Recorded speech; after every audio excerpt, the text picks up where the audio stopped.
လိုအခါမျိုးမှာကျမတို့ကဒီ pattern ကိုသုံးမလဲဆိုရင်ကျမတို့က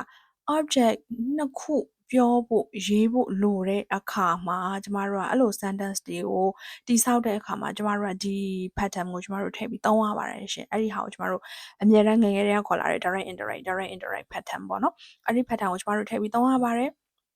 အဲ့တော့ object နှစ်ခုပြောဖို့ရေးဖို့လိုတဲ့အခါဆိုတာဘယ်လိုအခါတွေဖြစ်မလဲ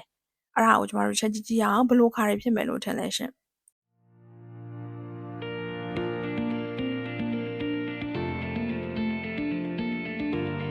ဒီဗီဒီယိုလေးမှာတော့ကျမတို့ direct indirect အကြောင်းကိုတစ်ချက်အတူတူပြန်ပြီးတော့လေ့လာကြည့်ကြရအောင်ရှင့်ကျမတို့ကျောင်းတုန်းကdirect indirect ကိုကျမတို့သင်ခဲ့ကြတယ်တည်တည်ချာချာကို grammar patterns တွေနဲ့လည်းခဏခဏနဲ့ exercise တွေအများကြီးလုပ်ခဲ့တယ်ပေါ့နော်အဲ့တော့patterns အရာတော့ grammar အရာတော့ကျမတို့မှတ်မိကောင်းမှတ်မိနေလိမ့်မယ်တချို့တွေလည်းနည်းနည်းတော့မေ့ခြင်းလည်းမေ့သွားနိုင်ပြီပေါ့နော်ဒါပေမဲ့လို့တကယ်တမ်းကျမတို့စကားတွေပြောတဲ့အခါမှာစာကြောင်းတွေပြောကြတဲ့အချိန်မှာ sentence structure တွေလုပ်ကြတဲ့အခါမှာဒီ direct indirect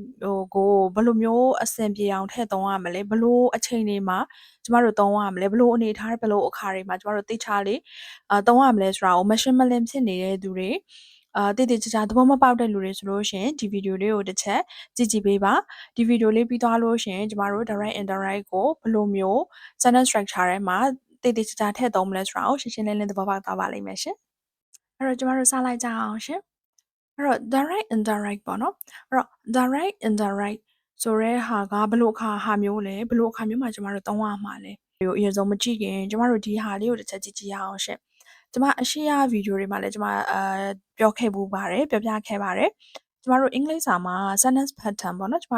sentence pattern ကိုပြောတာပါနော် sentence structure မဟုတ်ပါဘူးရှင် sentence pattern စာကြောင်းပုံစံပါရှင်စာကြောင်းတိဆောက်ပုံမဟုတ်ပါဘူးနော်စာကြောင်း pattern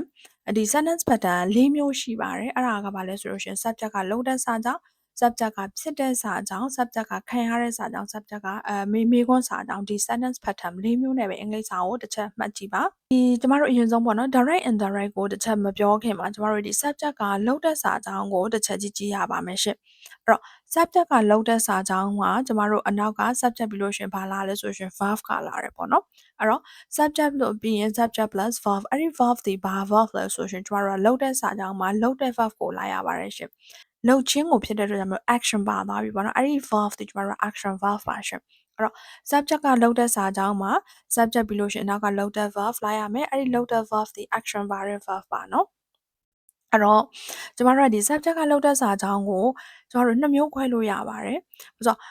subject ကပုံမှန်ဆိုလို့ရှိရင်ကျမတို့ကစာကြောင်း structure sentence structure တစ်ခုမှာ subject ပြီးလို့ရှိရင် verb ပြီးရင် object ပေါ့နော်အဲ့တော့ဒီ subject ပြီးလို့ရှိရင်အခု action ပါတဲ့ verb ပြီးလို့ရှိရင်ကျမတို့အနောက်က object လိုက်ရမယ်ပေါ့အဲ့ဒီမှာ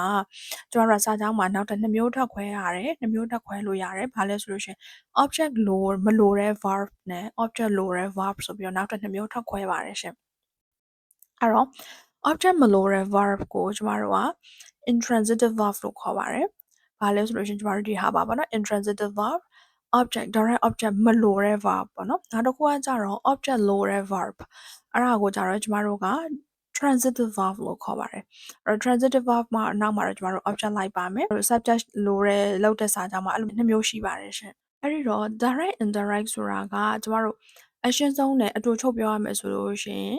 subject လုပ်တဲ့စာကြောင်းတွေက object ပုံစံပါရှင်အဲ့တော့ object ဆိုတာကကျမတို့ object အဓိပ္ပာယ်ကဘာလဲဆိုလို့ရှိရင် subject ရဲ့လုပ်ခြင်းဖြစ်ခြင်းကိုခံရတာဒီ object လေနော်အဲ့တော့ဒီ direct နဲ့ indirect ဆိုတာကကျမတို့ subject လုပ်တဲ့စာကြောင်းတွေကခံရတဲ့ object ပုံစံပါရှင် subject လုပ်တာကိုခံရတဲ့ဒီ object ပုံစံမှာအဲ့တော့အဲ့ဒီဟာကိုကျမတို့ကသိဖို့ဆိုလို့ရှိရင်ဒီဘက်က direct indirect ကိုဆက်သွားဖို့ဆိုလို့ရှိရင်ကျမတို့ကအရင်ဆုံးမှာဒီobject လိုတဲ့ verb နဲ့ object မလိုတဲ့ verb ဆိုပြီးတော့ဒီ intransitive verb နဲ့ transitive verb ကိုကျမတို့အရင်ဆုံးကိုကိုပြပြသိဖို့လိုပါတယ်အဲ့တော့ intransitive verb ဆိုတာက object မလိုတဲ့ verb transitive verb ဆိုတာက object လိုတဲ့ verb ပေါ့နော်အဲ့တော့ဒီဘက်မှာကျမတို့တစ်ချက်ကြည့်ကြည့်ရအောင်ဒီမှာပေါ့နော် transitive verb object မလိုတဲ့ verb အဲ့ဒါတွေကဘာတွေလဲဆိုလို့ရှိရင်ကျမတို့ဥပမာဒီမှာ fly တို့เนาะ cry တို့ဒီ sleep တို့ပြီးတော့ကျတော့ arrive ဒီ run တို့ပေါ့နော်ဒါမျိုးတွေကကျတော့ကျမတို့ object မလိုဘူးဘာဖြစ်လို့ object မလိုဘူးလို့ပြောလဲဆိုလို့ရှိရင်သူကအနောက်မှာ object လိုက်ဆရာမလို့ပဲနဲ့ဒီစာကြောင်းကပြည့်စုံသွားတဲ့အတွက်ကြောင့်မလို့ကျမတို့ကဒီလို verb မျိုး intransitive verb ကို object မလို့ဘူးလို့ကျမတို့ကအကြမ်းမြင်ပြောလို့ရပါတယ်အဲ့တော့ birds fly ဒီစာကြောင်းမှာဆိုရှင်ငှက်တွေကပြန်ကြတယ်ဒါဒီပြည့်စုံသွားပြီအဲ့တော့ဥပမာကျမတို့ထပ်ပြောလို့ရတဲ့ဘယ်နေရာကိုပြန်တာလဲဘလို့ပြန်တာလဲဒါဒီသူက object မဟုတ်တော့ဘူးပေါ့နော်ဘာဖြစ်လို့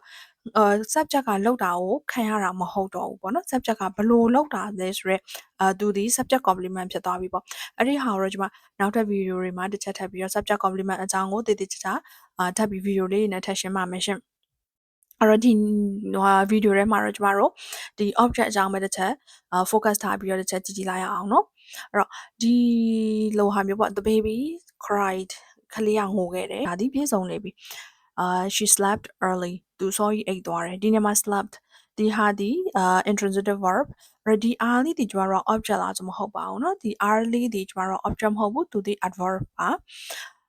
ဘာလို့ကျွန်တော်တို့ object ဆိုတာဒီလေသူက subject ကလောက်တာကိုခံရတာတဲ့အတွက်ဖြစ်တဲ့ကြောင့်မလို့ object ရဲ့သူရဲ့ function ကဘာပဲဖြစ်နိုင်လဲဆိုလို့ရှိရင်ကျွန်တော်တို့က noun သို့မဟုတ် pronoun ပဲဖြစ်နိုင်ပါတယ် object နေရာမှာကများသောအားဖြင့် simple sentence တွေမှာပေါ့နော်အဲ့တော့ဒီဟာဆိုလို့ရှိရင်လည်း the train arrived on time ဒီယထာကအချိန်မီရောက်လာခဲ့တယ်ဆိုလို့ရှိရင်ဒီဟာဒီ arrived intransitive of the train arrived ယထာရောက်လာတယ်ဆိုရင်ကိုပဲကိုကျွန်တော်တို့ဒီ sentence ဒီအဓိပ္ပာယ်ပြည့်စုံသွားပြီပေါ့နော်အဲ့လိုပဲ he runs သူကပြေးတယ် very quickly ဆိုဒီနေရာမှာ the very quickly ဒီလောက် object မဟုတ်ဘူးဒီ he runs မှာတကယ်တော့ကျွန်တော်တို့ကပြည့်စုံသွားခဲ့ပြီပေါ့နော်အဲ့တော့ဒီလို verb မျိုးကိုကျွန်တော်တို့က intransitive verb object မလိုတဲ့ verb လို့ခေါ်ပါတယ်အဲ့တော့ transitive verb object လိုတဲ့ verb အဲ့တော့ transitive verb တွေကဘာတွေလဲဆိုရင်ကျွန်တော်တို့ကြည့်ကြည့်ရအောင်ဆိုတော့ဒီဟာမျိုးပေါ့ read eat build love bark အဲ့တော့ဒီဟာမျိုးဥပမာဒီစာကြောင်းဆိုလို့ရှင်ကျွန်တော်တို့ she reads a book ဆိုရင် she reads သူမဖတ်တယ်သူဘာကိုဖတ်တာလဲသူမဘာကိုဖတ်တာလဲဆိုတော့အနောက်ကဘာကိုလဲဆိုရဲဒီ subject ကလောက်တဲ့ဒီလောက်ချင်းကိုပြရတယ်လောက်ချင်းကိုခံရတဲ့အရာဝတ္ထုကိုကျမတို့ထဲကိုထည့်ရတော့မယ်လीเนาะအဲ့ဒါဒီကျမတို့ object ဒီနေရာမှာဒီ a book ဒီကျမတို့ object ပါဒီဟာဆိုလို့ရှင်လေ he eats သူကစားတယ်သူဘာကိုစားတာလဲစံကိုစားတာဆိုရဒီ object လို့တယ်ဆိုလို့ရှင်လေသူပဲ they build သူတို့ကစောက်တယ်ဘာကိုဒီစောက်တာလဲ a house အိမ်ဆိုရဒီ object ကိုထည့်ပေးရတယ်ဒီမှာဆိုလို့ရှင် I love ငါချစ်တယ်ဘသူ့ကိုချစ်တာလဲကိုယ့်ကိုချစ်တာလားသူ့ကိုချစ်တာလားအဖေကိုချစ်တာလားအမေကိုချစ်တာလားဒီမှာ my mother အမေကိုချစ်တယ်ဆိုရဒီ object ထည့်ပေးရတယ် object လို့ရယ်ဆိုတော့ the dog bark ခွေးကဟောင်းနေဘသူ့ကိုဟောင်းတာလဲဆိုလို့ရှိရင်ကြောင်ကိုဟောင်းတာလားမဟုတ်ဘူးလူကိုဟောင်းတာဒီလူကြီးကိုဟောင်းတာ the dog barks the man ပေါ့နော်အဲ့တော့ဒါကtransitive verb ရဲ့ nature ပါအဲ့တော့ transitive verb ဒီ object လို့ရယ် verb intransitive verb ဒီ object မလို့ရယ် verb ကျမတို့ဒီမှာသိသွားပြီပေါ့နော်ဒီမှာအဲ့တော့ခုနဒီ direct indirect ကိုကျမတို့ပြန်လာရအောင် direct indirect ဆိုတာကကျမတို့ object ဒီ subject လောက်တဲ့စာကြောင်းတွေကဒီခံရတဲ့ဒီ object ပုံစံပေါ့နော်အဲ့တော့ direct ဆိုတာဒီကျမတို့က direct object indirect ဆိုတာဒီ indirect object indirect object ကိုကျမတို့ရည်ညွှန်းချင်ပါတယ်အဲ့တော့ဒီမှာတဲ့ဟာကကျမတို့ကြည့်လိုက်လို့ရှိရင် object ကနှစ်ခုဖြစ်နေပြီရှင်เนาะအဲ့တော့ direct object နဲ့ indirect object နှစ်ခုဖြစ်နေရဆိုတော့အဲ့တော့ဘယ်လိုအခါမျိုးမှာကျမတို့ကဒီ pattern ကိုသုံးမလဲဆိုရင်ကျမတို့က object နှစ်ခုပြောဖို့ရေးဖို့လိုတဲ့အခါမှာကျမတို့ကအဲ့လို sentence တွေကိုတိဆောက်တဲ့အခါမှာကျမတို့ကဒီ pattern ကိုကျမတို့ထည့်ပြီးသုံးရပါတယ်ရှင်အဲ့ဒီဟာကိုကျမတို့အမြဲတမ်းငယ်ငယ်တည်းကခေါ်လာတဲ့ direct indirect pattern ပေါ့နော်အဲ့ဒီ pattern ကိုကျမတို့ထည့်ပြီးသုံးရပါတယ်အဲ့တော့ object နှစ်ခုပြောဖို့ရေးဖို့လိုတဲ့အခါဆိုတာဘယ်လိုခါတွေဖြစ်မလဲအဲ့ဒါကိုကျမတို့ချက်ကြည့်ကြည့်အောင်ဘယ်လိုခါတွေဖြစ်မယ်လို့ထင်လဲရှင်ဒီလိုမျိုးခါတွေပါပေါ့နော် gerund လို့ခေါ်ရရှင် English လို့ပြောမယ်ဆိုတော့ gerund ပေါ့နော် gerund ဒီပေးခြင်းကိုပြောခြင်းတဲ့အခါမှာပေးခြင်းကိုအသိပယ်ပေါ့နော်ဆောင်းတဲ့အခါမှာကျမတို့ကဒီ object ကနှစ်ခုလိုပါပြီရှင်။ဘာလို့ဆိုကျမတို့ကပေးတယ်ဆိုကြတဲ့ကဘသူကိုပေးတာလဲဘာကိုပေးတာလဲဆိုဒီနှစ်ခုပေါ့နော်အခါမျိုးတွေမှာကျမတို့ကဒီ pattern direct indirect ဒီ direct object နဲ့ indirect object ပါတယ် pattern ကိုကျမတို့က sentence ထဲမှာကျမတို့ထည့်ပြီးတော့ရေးရသုံးရပါတယ်ဒီ sentence pattern ဒီအဲ့တော့အကြမ်းမြင်ကျမတို့ဘယ်လိုဖြစ်သွားမလဲ subject ပြီးလို့ရှိရင် transitive verb ပေါ့နော်ဘာဖြစ်လို့ transitive verb လဲဆိုလို့ရှိရင်ဒီဘက်မှာကျမတို့ပြောခဲ့တဲ့ intransitive verb ဆိုတာက object လို့ရယ် verb လေနော်အဲ့တော့ object ကိုနှစ်ခုတောင်မှပြောဖို့လိုပြီဆိုတော့ကျမတို့ဒီ verb တွေသူက transitive verb ကိုပဲဖြစ်ကိုဖြစ်ရမယ်ပေါ့နော်အဲ့တော့ subject plus ဒီမှာ intransitive verb ပြီးလို့ရှိရင် indirect object ရဲ့ direct object ရဲ့ထည့်မယ်ပေါ့နော်အဲ့တော့ဟုတ်ပြီ အဲ့ဒီနေရာမှာကျမတို့နောက်ထပ်2မျိုး pattern 2မျိုးထပ်ပြီးတော့ခွဲပါတယ်အဲ့တော့ဘယ်လိုဟာမျိုးလဲဆိုလို့ရှိရင်ကျမတို့ indirect object ကိုအရှိမထားပြီးရေးတဲ့ pattern ရဲ့ပုံစံရဲ့ indirect object ကိုအနောက်မှာထားပြီးတော့ဒီ direct object ကိုအရှိမထားပြီးတော့ရေးတဲ့ pattern ရဲ့ပုံစံရဲ့ဆိုကျမတို့နောက်ထပ်2မျိုးထပ်ခွဲလို့ရပါတယ်ရှင်အဲ့တော့ဘာကွာသားလဲဒီ2မျိုးကမကွာပါဘူးအတူတူပါပဲရှင်နည်းနည်းလေးပဲကွဲသွားတယ်ပေါ့နော် sentence ဒီမှာအဲ့နေရာမှာတော့ structure လေးနည်းနည်းပဲကွဲသွားတယ်ဒါပေမဲ့အဓိပ္ပာယ်ကအတူတူပဲဘာဖြစ်လို့အဲ့ဒါဆိုလို့ရှိရင်အဓိပ္ပာယ်တူရတာနဲ့ဘာဖြစ်လို့2မျိုးရေးမှာလဲစာလှအောင်ရေးတာပါအဲ့ဒီမိကွန်းကကျမဆရာကိုလည်း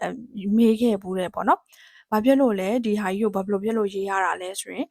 ကျမတို့ကစာတွေအများကြီးရေးကြပြီစာပိုက်တွေအများကြီးရေးကြပြီဆိုတဲ့အခါမှာဒီလိုပုံစံတွေပဲထပ်ခါတလဲလဲရေးနေလို့ရှင်ကြည့်ရတာကမလှဘူးရှုပ်တယ်ပေါ့နော်အဲ့လိုခိုင်မျိုးတွေမှာကျမတို့ကဒီလိုမျိုး sentence pattern 2မျိုးကို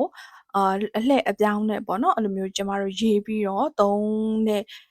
သဘောမျိုးပါရှင့်အဲ့တော့အဓိပ္ပာယ်ကတော့ကျမတို့တူပါတယ်အဓိပ္ပာယ်ဘာမှကွဲပြားသွားတာမရှိပါဘူးဒါပေမဲ့ကျမတို့ဒီ sentence pattern လေးတွေတော့နည်းနည်းလေးပေါ့နော်နည်းနည်းလေး slightly changes ဖြစ်သွားတယ်အဲ့ဒီဟာမျိုးကိုကျမတို့ direct indirect သုံးတယ်လို့ကျမတို့ခေါ်ပါတယ်ရှင့်နမူနာလေးကြည့်ကြည့်လိုက်အောင်ရှင့်အဲ့ဒီမှာပေါ့နော်ဥပ give his son a fine car ဆိုတော့ဒီနေရာမှာကျမတို့ချက်ကြည့်ကြည့်ရအောင်ဥပကသူ့ရဲ့သားကိုကားကောင်းတစ်စီးဝယ်ပေးခဲ့တယ်ပေါ့နော်ပေးခဲ့တယ်ဆိုတော့အဲ့တော့ဒီမှာကျမတို့ကပေးခြင်းပါသွားပြီဒီနေရာမှာ gift ဆိုရဲပေးခြင်းကိုပါတယ် gerund ပါတဲ့အတွက်ကြောင့်မလို့ကျမတို့ဒီနေရာမှာobject ကနှစ်ခုလိုသွားပြီပေါ့နော်အဲ့တော့ဥပကဘာပေးတယ်လဲကားကောင်းတစ်စီးပေးတယ်ဘသူ့ကိုပေးတာလဲသူ့သားကိုပေးတာဆိုတော့ကျတော့အဲ့တော့သူ့သားဆိုရဲဒီ direct indirect object ရဲ့ဒီကားကောင်းဆိုရဲဒီ direct object ရဲ့ဆိုရဲ2မျိုးလို့သွားပြီပေါ့အဲ့ဒီနေရာမှာကကျမတို့ကindirect object လား direct object လားကိုဘယ်လိုသိနိုင်မှာလဲပေါ့နော်အဲ့လိုဆိုလို့ရှိရင်ဒီ direct ကိုပေးခြင်းခံရတဲ့ဟာကကျမတို့က direct object ပါအဲ့တော့များသောအားဖြင့် direct ပေးခြင်းခံရတဲ့ဆိုတဲ့ဟာတွေကကျမတို့ကအရာဝတ္ထုပစ္စည်းတွေကများသောအားဖြင့် direct ပေးခြင်းခံရတဲ့အရာလို့ကျမတို့သတ်မှတ်လေးရှိပါတယ်အဲ့တော့indirect object ဆိုလို့ရှိရင်ကျမတို့ကလူပုဂ္ဂိုလ်တို့ဘာလို့ဒီများသောအားဖြင့်ကျမတို့ကဒါ indirect object လို့ကျမတို့သတ်မှတ်လေးရှိရရှင့်ကျမတို့ဒီညမှာဥပဆိုတာဒီကျမတို့ subject ပါဒီပေးတယ်ဆိုရဲဒီ verb တွေကျမတို့ခုနကဟို object လို့ရ transitive verb ပါအဲ့တော့ဒီနေရာမှာဒီလူဖြစ်တဲ့ပေးခြင်းကိုခံရတဲ့လူဖြစ်တဲ့သူ့ရဲ့သားဒီဒီ indirect object ဒီပေးခြင်းကိုတိုက်ရိုက်ပေးခြင်းကိုခံရတဲ့ဒီကားဒီ direct object ပါပေါ့နော်အဲ့တော့အပေါ်ကဟာကျွန်တော်တို့ချက်ပြန်ကြည့်အောင်ဆိုတော့အဲ့တော့ဒီ pattern ဒီကျမတို့ကဒီ normative pattern နဲ့ကျမတို့ရေးထားတာပေါ့နော်အဲ့တော့ indirect object ကိုအရှိမထားပြီးရေးမယ်ဆိုလို့ရှိရင်ကျမတို့ဒီ transitive verb ပြီးတာနဲ့ဒီ indirect object ကိုကျမတို့ဆက်လာမယ်ပြီးရင် direct object ကိုအနောက်မှာတန်းကပ်ပြီးတော့ကျမတို့ရေးလို့ရတယ်ပေါ့နော်။ငယ်လို့များတာကျမတို့ကဒီလို US sentence တွေမှာရေးတယ်ပြောတယ်တစ်ချိန်လုံးဒါကြီးပဲပြောနေ so boring เนาะအဲ့တော့ဒီလိုမျိုးမဟုတ်ဘဲနဲ့ indirect object ကိုကျမတို့အနောက်မှာတလှည့်ထားပြီးရေးမယ် direct object ကိုအရှေ့မှာထုတ်ပြီးတော့ဒီ transitive verb နောက်ကပ်ပြီးရေးမယ်ဆိုရင်တော့ဒီနေရာမှာတစ်ခုလေးထပ်ပြီးပို့ထည့်ရမှာကျမတို့ကလေ preposition ကိုဒီ direct object နဲ့ indirect object ကြားထဲမှာကျမတို့ထည့်ပေးရပါမယ်ရှင့်အဲ့ဒီဟာလေးတစ်ချက်ပဲကျမတို့မှတ်စရာရှိပါတယ်ဒီ patterns မှာပေါ့နော်တကယ်တော့ဒီ direct indirect ဒီ patterns ကအရန်ကိုရိုးရှင်းပါတယ်ပေါ့နော်အဲ့တော့ဒီဟာလေးတစ်ခုပဲကျမတို့မမေ့ပဲနဲ့ဒီဟာလေးကတော့ကျမတို့ဟောပေါ့ check point လေးပေါ့ဒါလေးကိုကျမတို့ကဖမ်းထားတာလေနော်အဲ့ preposition မထည့်မိရင်เนาะကျမတို့ဒီ pattern ရှိတစ်ခုလုံးဒီမှားသွားပါပြီเนาะအဲ့တော့ဒါလေးကိုသတိထားပေးပါကျမတို့ဒီစာကြောင်းကလေးကိုခုနကဒုတိယမြောက် patterns နဲ့ပေါင်းပြီးတော့ပြန်ပြီးတော့ရေးကြည့်ရအောင်ရှင်ကျမတို့ direct object ကိုအရှိမထားပြီးရေးကြည့်မယ်ရှင်ဥပဆိုရဲ subject ကိုကျမတို့ယူမယ် give ကတော့ gives ကျမတို့ဒီနေရာမှာအတူတူပဲပေးတယ်ဆိုရဲ gives ကတော့ပြောင်းမသွားဘူးအဲ့တော့ဒီနေရာမှာ direct object find ကိုကျမတို့အရှိမထုတ်ပြီးတော့ရေးပါမယ်ပြီးရင်ခုနကကျမတို့ preposition ထည့်ရမယ်မလားเนาะအဲ့တော့ preposition ထည့်တဲ့အခါမှာဘသူ့ကိုပေးတာလဲသူ့သားကိုဆိုရဲဒီကိုဖြစ်တဲ့ကြောင့်မလို့ to ပေါ့เนาะ to his son ဆိုပြီးတော့ကျမတို့ဒီနေရာမှာဒီလိုမျိုးရေးလိုက်လို့ရပါတယ်အဲ့ဒီအတွက်ကြောင့်မလို့ဒီ to ဒီကျမတို့ဒီ preposition မှာဒီ indirect object format နဲ့ကျမတို့ရေးမယ်ဆိုလို့ရှိရင်ဒီ second pattern နဲ့ကျမတို့ရေးမယ်ဆိုလို့ရှိရင်ဒီဥစ္စာကိုလုံးဝထည့်ပြီးတော့ရေးပေးရပါမယ်ပေါ့နော် အဲ့တော့ဒီ example လေးကိုကျမတို့ချက်ကြည့်ကြည့်အောင်ဒီနေရာမှာ we pay homage to the image ဆိုတော့ဒီပါစာကြောင်းလေးရလေဘာအဓိပ္ပာယ်လဲဆိုတော့ကျွန်တော်တို့တွေကဒီဖျားကိုဖျားကတော့တယ်ပေါ့ကျွန်တော်တို့တွေဖျားကတော့တယ်ဒီနေရာမှာ homage ဆိုတဲ့အဓိပ္ပာယ်ကဒါကာရဝပြုတဲ့ဟာပေါ့နော်ကာရဝပြုတာကျွန်တော်တို့ homage လို့သုံးလို့ရပါတယ်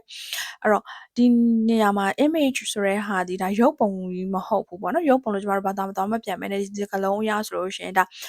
ဖျားပုံကားချက်ပေါ့တကယ်တော့ဒီဟာကိုအပြည့်စုံကကျမတို့က the Buddha image လို့ရေးလို့ရတယ်ဒါပေမဲ့လို့ဒီစာကြောင်းရဲ့ပုံစံအရာ context အရာဒီဂါရဝပြုတယ်ဆိုကြတဲ့ဒီနေရာမှာ Buddha ဆိုတဲ့ဟာကိုကျမတို့ကတစ်ချက်မြုပ်ထားလိုက်ပြီးတော့ the image လို့လည်းရေးကြတယ်ပေါ့နော်နားလဲလွယ်တယ်ပေါ့အဲ့တော့ကျွန်တော်တို့ကဒီဖျားပုံတော်ကိုဂါရဝပြုတယ်ကတော့တယ်ပေါ့နော်ဆိုတဲ့အဓိပ္ပာယ်ရပါတယ်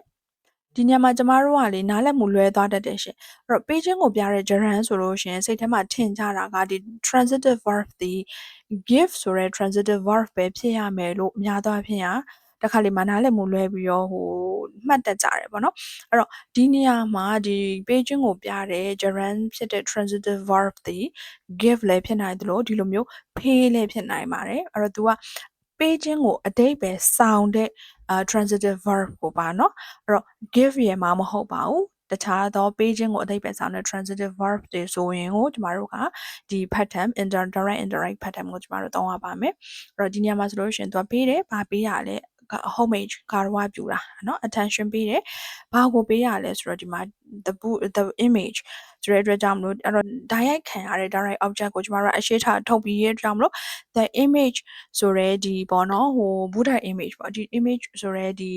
indirect object ကိုအနောက်မှာထားရတဲ့အတွက်ကြောင့်မလို့ဒီနေ့မှာကျမတို့ to ဆိုရဲ preposition ကိုထည့်ပေးရပါတယ်เนาะအဲ့တော့ဒီစာကြောင်းလေးကိုလည်းကျမတို့ကတကယ်လို့အပေါ်က pattern နဲ့ရေးမယ်ဆိုလို့ရှင်ကျမတို့ဘယ်လိုဖြစ်သွားမလဲ we pay the image homage ကျမတို့အဲ့လိုရေးလို့ရပါတယ်เนาะအဲ့တော့ဒီနေရာမှာဒီတစ်ခုဆိုလို့ရှင်လည်းအဲ့လိုပဲနောက်ထပ်ဥပမာလေးတစ်ခုဆိုလို့ရှင်လည်း mother cooks as samohinga